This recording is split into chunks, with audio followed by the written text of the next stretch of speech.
El origen del hombre sigue siendo un misterio. La paleontología depende en gran medida de la casualidad, del hallazgo fortuito de un hueso, de un trozo de cráneo, de un diente. Por eso es una ciencia apasionante, porque partiendo de tan escasos restos, ha de imaginarse, ha de deducir cómo era el animal completo y cuáles eran sus costumbres. Por lo que se refiere al Homo sapiens, a la humanidad actual, los paleontólogos están en condiciones de asegurar que ese tipo de hombre lleva sobre este planeta unas decenas de millares de años, 100.000 años a lo sumo. Se han encontrado también restos de hombres más toscos, con menor capacidad craneana, lo que significa que teóricamente eran menos inteligentes, pero que caminaban erguidos y manejaban utensilios, como el Homo erectus, el Homo habilis, el Australopiteco, posibles antepasados nuestros que vivieron hace 2, 3, 4 millones de años. Así pues, plantear la posibilidad de que hace 100 millones de años existieran criaturas inteligentes de aspecto humano y avanzada tecnología puede parecer el más grande de los disparates. Sin embargo, es posible que tal cosa sea cierta. Este programa va a tratar sobre ello. Hace 22 años y un poco más, un amigo mío que a su vez era mi enfermo, me obsequió una piedra para que la usara como pisapapel sobre mi escritorio. Al observarla me di cuenta que se trataba de un animal extinguido. En este caso, el animal era un pez. Era evidente que hallar en una piedra un grabado de una figura de un animal prehistórico extinguido hacía millones de años era un hecho insólito. Aparte de que yo, ser arqueólogo, médico, sabía además que nunca habían habido piedras grabadas ni en Ica ni en el Perú. Esto me intrigó muchísimo y le pregunté de dónde has obtenido esto. Entonces me dijo, estas piedras habían aparecido 6 años antes del momento que él me las obsequia. Y las habían visto todos los arqueólogos del Perú e incluso extranjeros. Pero como las figuras que aparecían o eran muy antiguas como estos animales extinguidos, o eran algunas inentendibles, eran otras que en realidad parecían muy modernas, como por ejemplo instrumentos que son recientes, todo esto los hizo dudar y pensar que estas piedras estaban recién hechas por las mismas personas que decían que las habían encontrado. Esto, yo de entrada me di cuenta que no podía ser. Y comencé la investigación. Entonces, como me dijeron que habían aparecido miles de piedras, dije, ¿quién las tiene? Comencé a tratar de recolectar lo que estaba en manos de mucha gente, con el objeto de poder identificar el significado de estos dibujos. Costó bastante trabajo, por supuesto, llegar a entender que era un lenguaje ideográfico y jeroglífico, y que ese lenguaje era capaz de ser entendido por la mente de un hombre atento, reflexionando sobre cada uno de estos símbolos y de las ideografías. Después de un tiempo, logré entender que habían dejado en estas piedras, como si fueran libros de piedra, un mensaje en el que aparecía una imagen del universo, una imagen del planeta Tierra, imágenes de plantas y animales que habían extinguido algunos y otros seguían viviendo, y seres humanos coexistiendo con estos seres extinguidos y también con los seres que todavía viven. Esto me hizo pensar que se trataba pues de un mundo diferente al nuestro. Esto no era pues algo que correspondería al pasado reciente de nuestra humanidad. Comprendí que se trataba de un mundo anterior. Y por asociación con los animales extinguidos, llegué a la conclusión que se trataba de un mundo que había existido en por lo menos el periodo secundario o mesozoico, o hasta el final de él. Es decir, el hallazgo pues me permitió llegar a una conclusión bastante difícil de creer, que nosotros no somos los primeros, que esta humanidad no es la primera humanidad, y que en tiempos remotos ya había existido un mundo, con continentes distintos a los actuales, con seres distintos, pero un mundo anterior a esto. Lo sorprendente de estos hombres es que ellos habían alcanzado conocimientos más avanzados que los que ha logrado el hombre actual. Esto sí es un hecho que permite decir categóricamente que no corresponde a nuestra humanidad, porque si hay algo que define a las humanidades que definirá las humanidades es el avance científico y tecnológico. Y estas piedras revelan un avance científico y tecnológico superior al actual. Él es el doctor Cabrera, en muchos sentidos el protagonista del tema de las piedras de Ica. El escenario, el lugar de la historia, es la ciudad de Ica. En tiempos de su fundación, allá por el 1536, se llamó Villa de Valverde.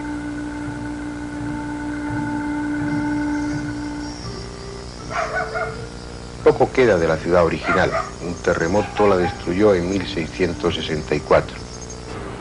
Se edificó entonces otra alrededor de una nueva plaza de armas que hoy sigue siendo el corazón de la villa.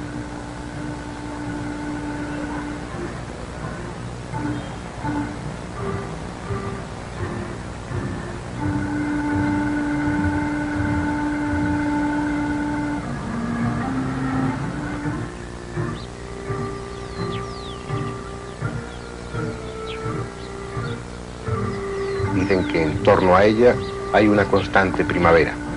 Tal vez por eso no ha dejado de crecer en estos últimos siglos, aunque con algún sobresalto que otro.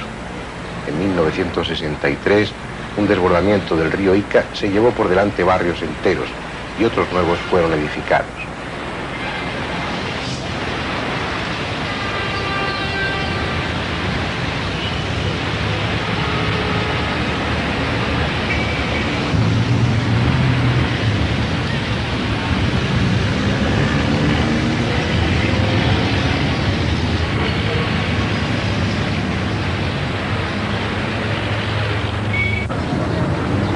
Pero la plaza de armas permaneció indemne.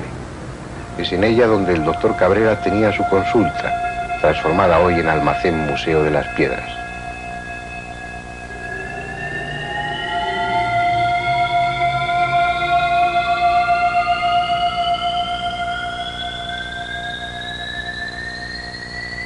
Piedras que, por utilizar un tópico, han dado motivo a ríos de tinta y han suscitado encendidas polémicas. Y no es para menos. En esas piedras aparecen grabados que representan a animales extinguidos hace 60 u 80 millones de años, lo que ya es en sí chocante. Pero es que en otras piedras aparecen junto a esos animales antediluvianos otros seres de aspecto decididamente humano. Hombres conviviendo con los grandes saurios del Mesozoico. Algo imposible según la paleontología. Pero además, esa humanidad antiquísima, contemporánea del Diplodocus o del tiranosaurio, aparece en las piedras haciendo cosas tan insólitas como trasplantes de corazón. Aunque representadas de forma esquemática, esas intervenciones quirúrgicas son inconfundibles, con elementos tan típicos como aparatos de circulación extracorpórea, escalpelos y bandejas con el resto del instrumental. Incluso su ciencia les permitía realizar trasplantes que hoy no están al alcance de nuestra cirugía, como los de cerebro, representados en forma precisa en varias piedras.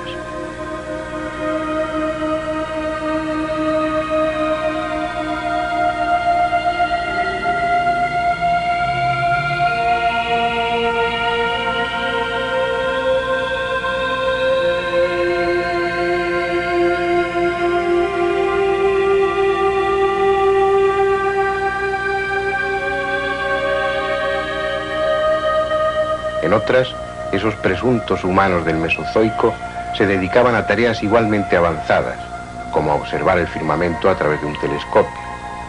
En este caso concreto, parece que el objeto de tales observaciones era el estudio de los cometas.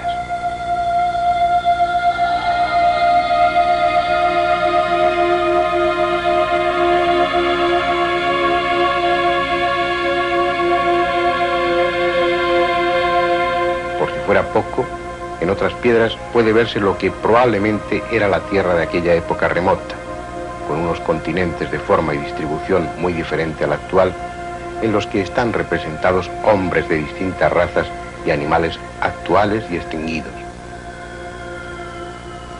No es extraño que los arqueólogos se echaran las manos a la cabeza. De una parte, un médico, que sin duda era prestigioso, incluso era profesor de universidad, pero que a nivel de arqueología era un simple aficionado, pretendía ni más ni menos que haber descubierto el testimonio dejado por una humanidad de la que hasta ese momento nadie tenía noticias. De otra parte, esa presunta humanidad aparecía en las piedras conviviendo con los dinosaurios, en una época en la que, según la paleontología, no solo no existía el hombre, es que ni siquiera los simios habían aparecido sobre el planeta. Pero además, el contenido mismo de las piedras expresaba profundos anacronismos.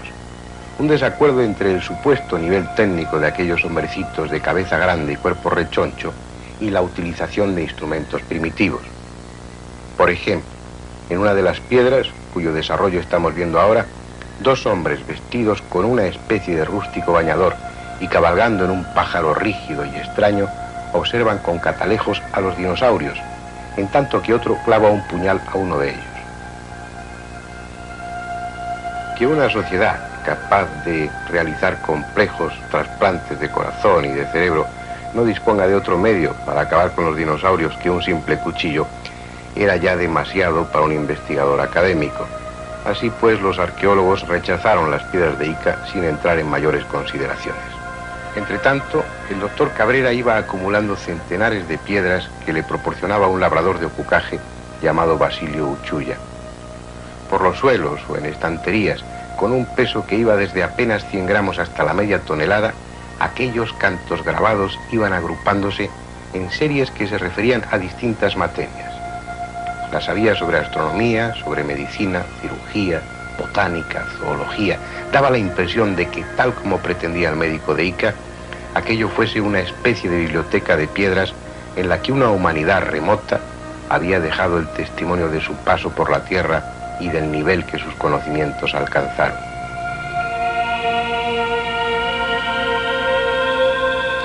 Y probablemente el doctor Cabrera habría seguido acumulando piedras sin más, de no ser por una noticia que se publicó en diciembre de 1974 por un periódico de Lima.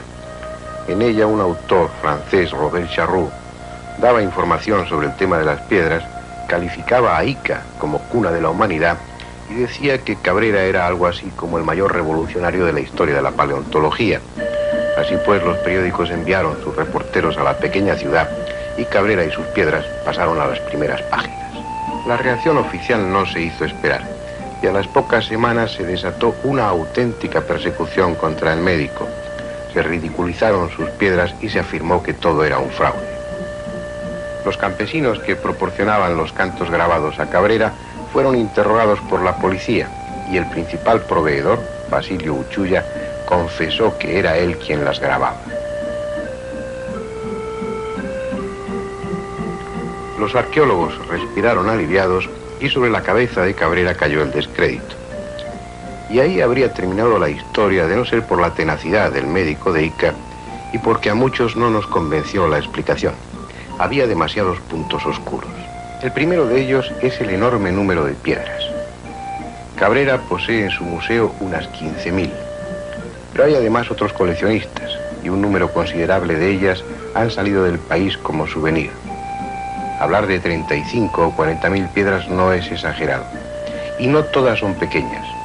Muchas tienen gran tamaño y no están simplemente grabadas, sino que han sido labradas y pulidas para que las figuras queden en relieve, lo que implica un trabajo abrumador. Según se dijo entonces, hubo dos personas que fueron las principales autoras de las piedras, Irma Acapana y sobre todo Basilio Uchuya, lo que permite deducir que comenzaron a grabar las piedras durante su tierna infancia, y aún así dudo que les hubiera dado tiempo a hacerlas todas. Por otra parte, ante nuestras cámaras y por primera vez públicamente, Basilio Uchuya dio otra versión de los hechos.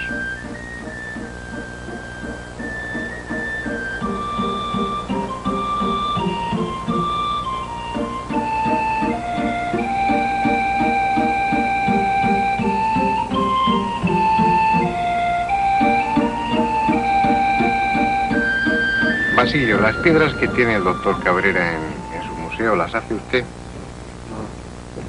Entonces, ¿por qué en el año 74 dijo en diferentes medios de comunicación que era usted el que grababa las piedras? Eso lo dije por el motivo de la policía que me entrevistó acá y tuve que declarar para que las piedras fueran. Yo le dije que las piedras eran falsas, que yo las hacía. Porque si declaraba la verdad, automáticamente a mí me llevaban preso, me metían a la cárcel. Ese fue el problema que tuve que hacer. Ya. Bueno, eso aclara la cuestión. Entonces, ¿usted sabe dónde está el yacimiento de las piedras? Supongo que no me lo va a decir. Pero en ese yacimiento quedan muchas más piedras. Sí, muchas. Muchas piedras todavía quedan. ¿Cuántas puede usted calcular? Bueno, no le puedo calcular porque puede haber más y como también puede haber menos también. Pero muchas piedras todavía hay para sacar. Pero la confesión de Basilio puede dejar dudas a los escépticos. Lo ideal sería encontrar una prueba o un sistema que permitiera demostrar que las piedras son antiguas o que no lo son. El carbono 14 no puede ser aplicado porque solo es útil cuando hay restos orgánicos, madera, hueso, etc. Otro método sería el estratigráfico, pero eso requiere ir al lugar donde está el yacimiento de las piedras, hacer un estudio sobre el terreno, y las 2 o 3 personas que admiten saber dónde está el yacimiento están decididas a mantenerlo en secreto. Hay un sistema. Al tratarse de piedras grabadas, puede comprobarse si la capa de oxidación que cubre el resto de la piedra cubre también el grabado, lo que querría decir que la piedra está grabada hace mucho tiempo. Si por el contrario esa capa de oxidación no está cubriendo las incisiones, eso significaría que la piedra no es antigua sino reciente. Pues bien, ese estudio ya lo encargó el propio doctor Cabrera en junio de 1967 a una compañía minera con sede en Lima, y el informe, firmado por el geólogo Eric Wolf, terminaba diciendo lo siguiente. Cabe mencionar que las piedras están envueltas en una fina pátina de oxidación natural que cubre por igual las incisiones de los grabados, circunstancia que permite deducir su antigüedad. No he podido observar ningún desgaste notable e irregular en las aristas de las incisiones, por lo que cabe la suposición de que han sido realizadas no mucho antes de ser depositadas en las necrópolis o lugares donde ahora son encontradas. Trataré de confirmar esta opinión preliminar por medio de un examen más minucioso en los laboratorios de la Universidad de Ingeniería y de la Universidad de Bonn, Alemania.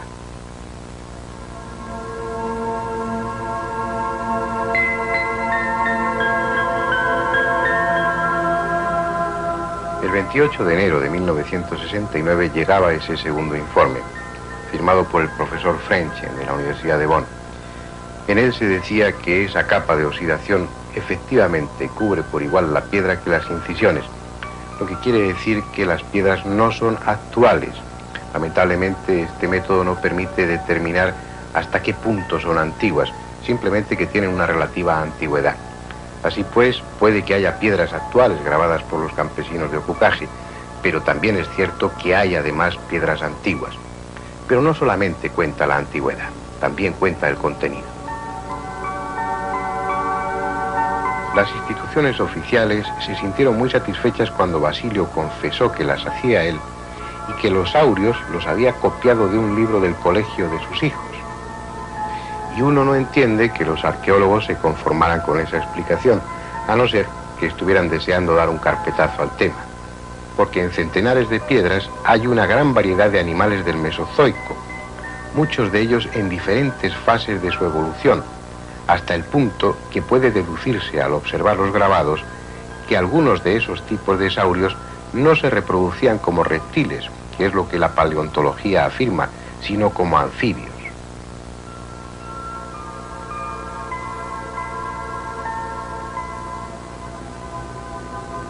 Pretender que Basilio Uchuya se ha servido de las piedras para dejar constancia de una hipótesis paleontológicamente revolucionaria es mucho pretender. Los arqueólogos peruanos, al no querer estudiar las piedras de Ica, no se enteran de una serie de detalles extraordinarios que las rodean.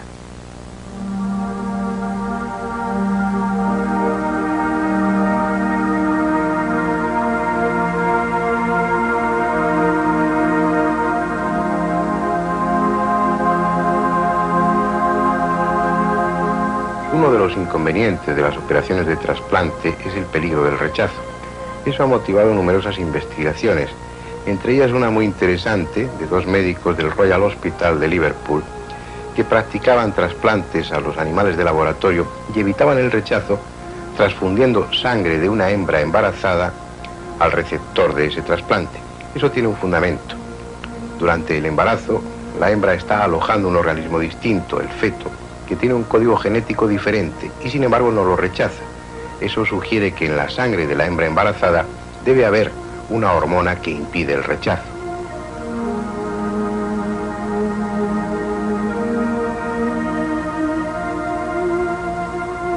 Ese trabajo fue publicado en revistas especializadas en 1980. Pues bien, entre las piedras que conserva el doctor Cabrera en su museo, hay varias de trasplantes en las que al receptor se le está perfundiendo sangre de una mujer embarazada. Yo he visto esas piedras en 1978, 2 años antes de que se publicase el trabajo de los científicos ingleses.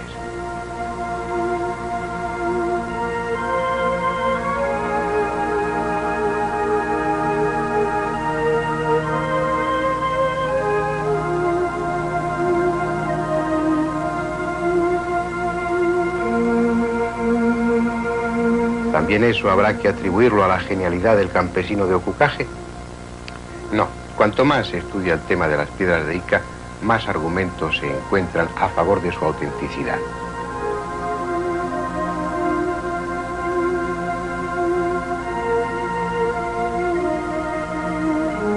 Y eso es algo alucinante, porque representa el testimonio dejado hace 100 millones de años por otra humanidad que, en trance de desaparecer, quiso dejar a otras posibles humanidades de su futuro el mensaje desesperado de su existencia.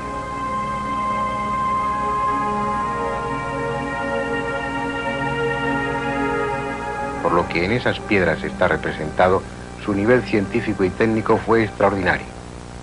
No sería extraño que hubiesen dejado otras señales de su existencia en materiales aún no descubiertos, utilizando métodos que ni siquiera estamos en condiciones de sospechar, sirviéndose tal vez de algo tan sutil como el código genético de una variedad de cangrejos.